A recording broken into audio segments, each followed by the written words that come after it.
Hello HSC শিক্ষার্থীরা, কেমন আছো তোমরা সবাই? আশা করি তোমরা অনেক ভালো আছো।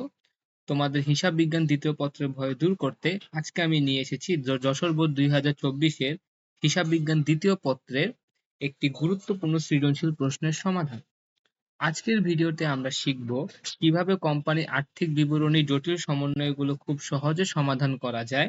বিশেষ করে নিট ক্রয় এবং মালিকানা সত্ত্ব নিয়ে যাদের কনফিউশন আছে, আজকের ভিডিওটি তাদের জন্য মাস্ট ওয়াচ।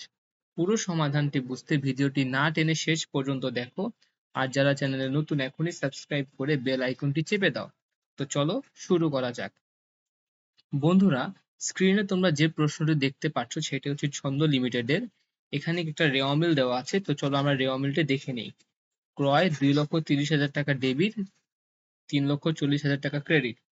প্রাপ্য হিসাব 2 লক্ষ টাকা, প্রদেয় হিসাব 50,000 টাকা, শেয়ার মূলধন 3 লক্ষ টাকা, 10% বিনিয়োগ জুলাই মাসে করেছে 85,000 টাকা, প্রাথমিক খরচ 20,000 টাকা, প্রারম্ভিক মজুত পণ্য 40,000 টাকা, আসবাবপত্র 80,000 টাকা, অন্তর্বর্তীকালীন লভ্যাংশ 20,000 টাকা, শেয়ার অধিহার 15,000 টাকা, মজুরি 8,000 টাকা, বেতন 10 মাসের টাকা দেওয়া হয়েছে 15,000 টাকা, তার মানে 2 মাসের বকেয়া আছে। সংরক্ষিত আয় বিবরণী উদ্বৃত্ত প্রারম্ভিক 45,000 টাকা ক্রেডিট, বিজ্ঞাপন খরচ 22,000 টাকা, ব্যাংক জমা 30,000 টাকা। তাহলে সর্বমোট 7,50,000 টাকা দুই পাশে দেওয়া আছে। এখন আমরা রেওয়া মিলের পাশাপাশি 5টি গুরুত্বপূর্ণ সমন্বয়গুলো আছে, চলো সেগুলো ধাপে ধাপে দেখে নেই। 1 নম্বর সমন্বয়তে বলছে সমাপনী মজুত পণ্য 60,000 টাকা। 2 নম্বর সমন্বয়ে বলেছে মুনাফাবিহীন পণ্য বিক্রয় 10,000 টাকা। 3 নম্বর সমন্বয়তে বলেছে অলিখিত ক্রয় 20,000 টাকা। 4 নম্বর সমন্বয়তে বলেছে আসবাবপত্রের উপর 10% অবশ্যই ধার্য করতে হবে। 5% সমন্বয়তে বলেছে শেয়ার প্রতি 1 টাকা হারে লভ্যাংশ ঘোষণা করতে হবে। ঠিক আছে? এই 5 নম্বর সমন্বয় মানে হচ্ছে আমার মোট শেয়ার 30,000 টাকা শেয়ার ছিল, তার উপর 1 টাকা করে লভ্যাংশ আসলে আমাদের ঘোষিত লভ্যাংশ হবে হচ্ছে 30,000 টাকা। সেটা আমরা পরবর্তী প্রশ্নতে দেখব। তো চলো আমরা শুরুতেই আমাদের ক নাম্বার প্রশ্ন নিট ক্রয়ের পরিমাণ নির্ণয় করি। শুরুতেই আমরা লিখব 1 নং প্রশ্নের সমাধান, শিরোনাম দিব, আমাদের কাঙ্ক্ষিত বিবরণ টাকা টাকা লিখব। তো মনে রাখবে, রেওয়া মিলে ক্রয়ের সাথে অলিখিত কিছু থাকলে সার যোগ হবে এবং মুনাফাবিহীন বিক্রয় বা ফেরত থাকলে সেগুলো বিয়োগ হবে। তাহলে আমরা এখানে কি করব, ক্রয়ের সাথে যেটা আমাদের রেওয়া মিলে ছিল সেটা আমি নিয়ে আসব, তার সাথে আমাদের অলিখিত কিছু থাকলে সেগুলো আমি যোগ করব। তো 3 নাম্বার সমন্বয়তে অলিখিত ক্রয় ছিল, সেটা আমি নিয়ে এসে যোগ করব, তাহলে আমাদের আসে 2,50,000 টাকা। আর মুনাফাবিহীন বিক্রয় বা ফেরত থাকলে সেটা আমি বিয়োগ করব। তো যেহেতু আমার 2 নম্বর সমন্বয়তে মুনাফাবিহীন বিক্রয় ছিল, সেক্ষেত্রে আমি মুনাফাবিহীন বিক্রয় 10,000 টাকা বিয়োগ করব। তাহলে আমাদের নিট ক্রয় দাঁড়াবে হচ্ছে 2,40,000 টাকা। তো আশা করি তোমরা হচ্ছে ক নাম্বারটা বুঝতে পেরেছো। এবার আমরা চলে যাচ্ছি খ নাম্বার প্রশ্নতে। খ নাম্বার প্রশ্নে বলেছে কোম্পানির মোট লাভ 1,02,000 টাকা ধরে নিট লাভ নির্ণয় করো। এখন আমরা নিট লাভ বের করবো। তা প্রশ্নে আমাদের মোট লাভ যেহেতু 1,02,000 টাকা দেওয়াই আছে, তো শুরুতে আমরা প্রতিষ্ঠানের নাম, বিষয় বিবরণী আর কত সালে কত তারিখে সমাপ্ত বছরের জন্য লিখে আমাদের কাঙ্ক্ষিত ছকটি টানবো। যেহেতু আমাদের প্রশ্নে হচ্ছে মোট লাভ দেওয়াই ছিল, সেটা আমি লিখে দিব। এরপর আমি নিয়ে আসবো হচ্ছে বেতন। রেওয়া মিলে বেতন দেওয়া ছিল কত টাকা, 15,000 টাকা। ব্র্যাকেটে লেখা ছিল 10 মাসের জন্য। যেহেতু আমার হিসাবকাল 12 মাসে, তার মানে আমার 2 মাসের বেতন এখনো বকেয়া আছে। তাহলে হিসাবটি লক্ষ্য করো, রেওয়া মিলে 10 মাসের বেতন হচ্ছে 15,000 টাকা, তার সাথে 2 মাসের বকেয়া আমি কি করব, যোগ যোগ করব। 15,000-এর সাথে 2 দিয়ে গুণ দিয়েছি আর 10 দিয়ে ভাগ করেছি, তাহলে আমার আসে হচ্ছে 3,000 টাকা। তাহলে আমার সর্বমোট বেতন দাঁড়াবে 18,000 টাকা। এরপর আমি নিয়ে আসবো বিজ্ঞাপন খরচ, সেটি আমি সরাসরি রেওয়া মিল থেকে নিয়ে এসেছি। এবার আমরা আসবাবপত্রের অবচয় বের করব। আমাদের সমন্বয়ে বলা ছিল আসবাবপত্রের উপর 10% অবচয় ধার্য করতে হবে। তো রেওয়া মিলে আসবাবপত্র ছিল 80,000 টাকা, তার উপর 10% যদি আমি ধার্য করি তাহলে আমার আসে হচ্ছে 8,000 টাকা। এই যে তিনটি ব্যয় আমি যদি যোগ করি তাহলে আমার মোট পরিচালন ব্যয় হচ্ছে 48,000 টাকা। এখন আমি মোট লাভ 1,02,000 টাকার সাথে 48,000 টাকা বাদ দিলে আমাদের পরিচালন মুনাফা দাঁড়াবে হচ্ছে 54,000 টাকা। এখন আমি কি করব, এই জায়গাটাকে খেয়াল করো, রেওয়া মিলে আমি এখন অন্যান্য আয় যোগ করব। রেওয়া মিলে আমাদের 10% বিনিয়োগ ছিল কত, জুলাই মাসে 1 তারিখে ছিল। তো বিনিয়োগের উপর সুদ কিন্তু আমাদের জন্য একটি আয়। তাহলে জুলাই থেকে ডিসেম্বর পর্যন্ত আমরা 6 মাসের সুদ ধার্য করব। তো সুদটা আমরা কিভাবে ধার্য করছি, 85,000 10% করে 6 দিয়ে গুণ দিয়েছি, 12 দিয়ে ভাগ করেছি। তাহলে আমরা যদি আমাদের পরিচালন মুনাফা ৫৪,০০০ টাকার সাথে বিনিয়োগের বকেয়া সুদ ৪,২৫০ টাকা যোগ করি, তাহলে আমাদের নিট লাভ পাচ্ছি হচ্ছে ৫৮,২৫০ টাকা। এইভাবে তোমরা নির্ভুলভাবে নিট লাভটি বের করতে পারবে। মনে রাখবে, বকেয়া বেতন বা বিনিয়োগের সুদের মতো আইটেমগুলো কিন্তু পরীক্ষায় ভালো নাম্বার পাওয়ার চাবিকাঠি। তাহলে নিট মুনাফা বের করার সময় এই সমন্বয়গুলো ঠিকমতো করলে অঙ্ক মেলানো অনেক সহজ হয়ে যায়।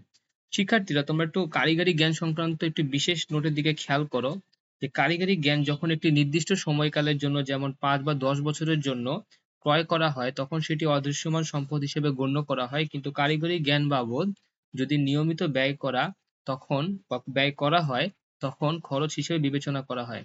ঠিক আছে?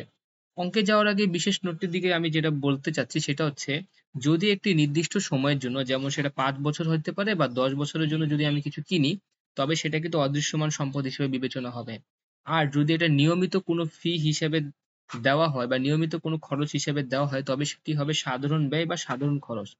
পরীক্ষায় প্রশ্ন ভালো করে পড়ে দেখবে এটি কিভাবে দেওয়া আছে। ঠিক আছে? তো আশা করি তোমরা খ নাম্বারটি বুঝতে পেরেছো। এখন আমরা চলে যাচ্ছি গ নাম্বার প্রশ্নতে। এবার আমরা সমাধান করব গ নম্বর প্রশ্ন। কোম্পানির রক্ষিত আয় সমাপনী উদ্বৃত্ত ৬৪,০০০ টাকা ধরে মালিকানা সত্ত্ব মোট দায় নির্ণয় করো।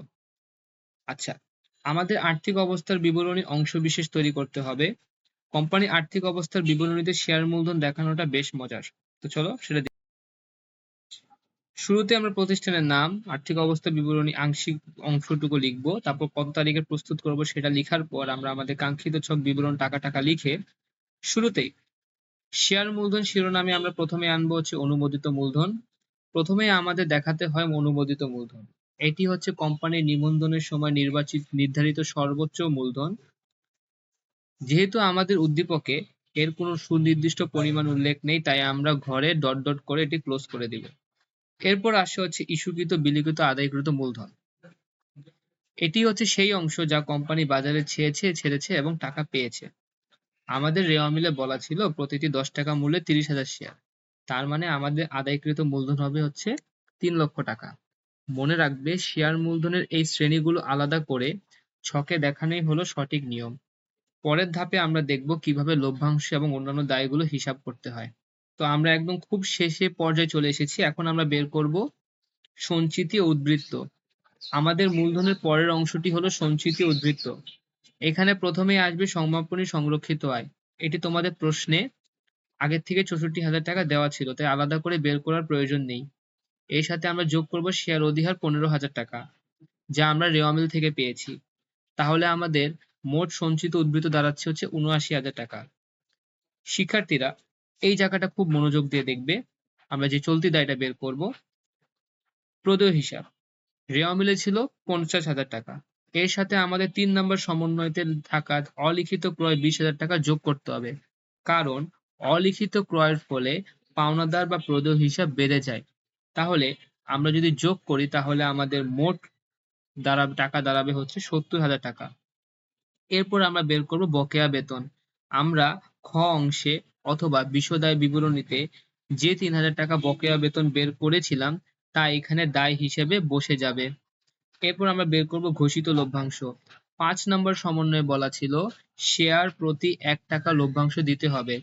আমাদের মোট শেয়ার ছিল ৩০,০০০টি। তাই এই ৩০,০০০টি শেয়ারের সাথে আমি যদি আমার ১ টাকা করে লভ্যাংশ ঘোষণা করি, তাহলে আমাদের ঘোষিত লভ্যাংশ হবে ৩০,০০০ টাকা। এই সবগুলো যোগ করলে আমাদের মোট চলতি দায় দাঁড়াবে হচ্ছে ১,০৩,০০০ টাকা। এখন দেখো, আমাদের শেয়ার মূলধন ছিল ৩ লক্ষ টাকা, মোট সঞ্চিত উদ্বৃত্ত ছিল ৭৯,০০০ টাকা, আর তার সাথে হচ্ছে মোট চলতি দায় যদি ১,০৩,০০০ টাকা যোগ করি, তাহলে আমাদের সর্বমোট টাকা দাঁড়াবে হচ্ছে ৪,৮২,০০০ টাকা। ব্যাস, এভাবে আমরা ধাপে ধাপে যশোর বোর্ড ২০২৪-এর সৃজনশীল ১ নম্বর প্রশ্নটি খুব সহজে সমাধান করে ফেললাম। তো এইচএসসি বন্ধুরা, আশা করি আজকের এই সমাধানের পর তোমাদের কোম্পানির আর্থিক বিবরণ নিয়ে ভয় অনেকটা কমে গেছে। অঙ্কটি কিন্তু দেখতে বড় মনে হলেও প্র্যাকটিস করলে একদম পানি ভাত। ভিডিওটি তোমাদের কেমন লেগেছে বা কোনো জায়গায় তোমাদের বুঝতে সমস্যা হয়েছে কিনা, তা কমেন্ট করে আমাকে অবশ্যই জানাবে। তোমাদের বন্ধুদের সাথে ভিডিওটি শেয়ার করতে ভুলো না, কারণ শেয়ার করলে জ্ঞান আরো বেড়ে যায়। আগামী ভিডিওতে আমরা অন্য কোনো বোর্ডের সমাধান নিয়ে হাজির হব। ততক্ষণ পর্যন্ত সবাই অনেক ভালো থাকো, মন দিয়ে পড়াশোনা করো। দেখা হবে পরের ভিডিওতে।